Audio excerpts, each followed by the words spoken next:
Most people work their entire lives and never understand how money actually works. Not because they're careless, not because they're lazy, because the mechanics were never explained. You've likely felt this. You've followed the path. School, job, savings, repeat. You check the boxes. And yet the math doesn't seem to add up the way you were told it would. The frustration isn't just in your head. It's a byproduct of a specific mechanical reality. If you understand this one mechanism, money starts making sense. Think about your daily life. You work harder. You stay later. Maybe you get that promotion, but your lifestyle barely shifts. Or worse, the cost of existing rises to meet your new income. You save a portion of what's left, watching it sit in an account while inflation quietly erodes its purchasing power. A raise arrives. You think this will be the shift. It helps. For a while, then expenses adjust. Rent increases. Something breaks. The breathing room closes back in. This isn't a story about being bad with money. This is the default experience for most people operating inside a system they were never taught to read. You weren't taught how to understand the structure of wealth. You were taught how to participate in the economy, which is a different thing entirely. You're not behind because you failed. You're behind because the instructions were incomplete. Here's where most financial thinking breaks down. Until we're led to believe that wealth is the result of high earnings.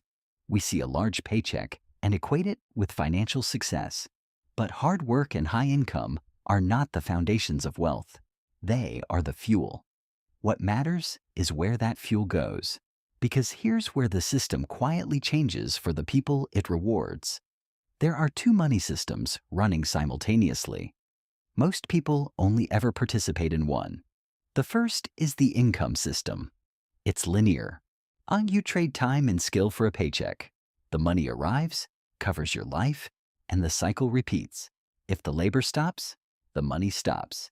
It works, but it has a ceiling, and that ceiling is your time. A day has 24 hours. You can only sell so many. The second is the asset system. In this system, money is decoupled from your labor. Something you own generates income without requiring your continuous effort. Over time, those things accumulate. The income continues whether you work that day or not. Most people spend their entire careers optimizing the first system while completely ignoring the existence of the second. The people who accumulate wealth aren't necessarily working harder than you. They understand which system their money is living inside. Let's slow this down and look at the three core mechanics. First, money flows toward assets. In a market economy, capital naturally migrates to wherever it can be most productive. If you only provide labor, you are a cost to be managed. If you own the asset, you are the recipient of that productivity. Second, income is temporary. Assets are persistent. A paycheck is a one-time event. Once you spend it, it's gone. An asset is a structure that remains. It exists tomorrow, regardless of whether you showed up to work today. Third, the system rewards ownership. The legal and financial frameworks that govern modern economies are structured to benefit those who provide stability through ownership, not just those who provide hours of service. These aren't opinions. They're the mechanical rules of how capital moves. Now, follow the money in each system. In the income system, the loop looks like this. Work produces income. Income covers expenses, and whatever remains might go into savings. Then the cycle starts again.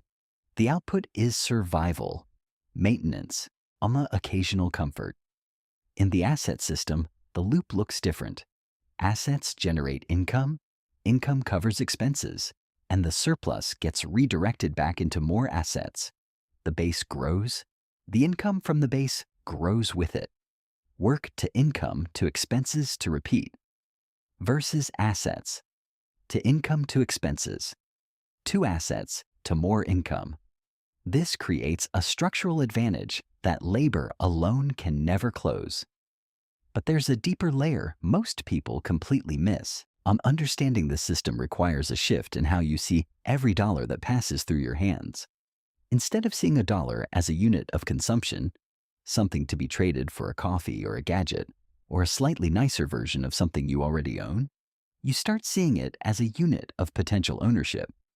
This leads to a different set of habits. You begin thinking in income streams, not just paychecks. No, you stop trying to save your way to wealth and start trying to convert your way there.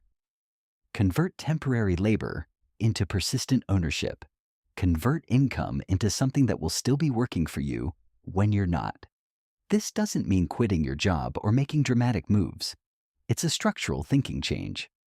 And the first asset most people should focus on isn't a stock or a property. It's margin, the consistent gap between what you earn and what you spend. That gap is the raw material. Now, without it, there's nothing to position inside the asset system at all. That audit is where it starts. Here's the part that usually surprises people. Not all assets are equal, and the word gets misused in ways that create a false sense of progress. Most people think they own assets. When they actually look at the numbers, they often find they own liabilities. A car that loses value every month is not an asset in any meaningful sense. A house you live in may appreciate over time, but it also carries maintenance, taxes, insurance, and interest. Whether it functions as a true asset depends on the numbers, not the category. Consumer debt that accrues interest is a negative asset. It actively moves money away from you toward whoever holds the instrument.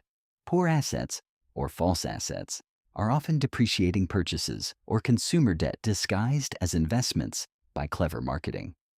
A true asset is something that either puts money into your pocket or has a reasonable probability of being worth significantly more in the future because of its intrinsic utility.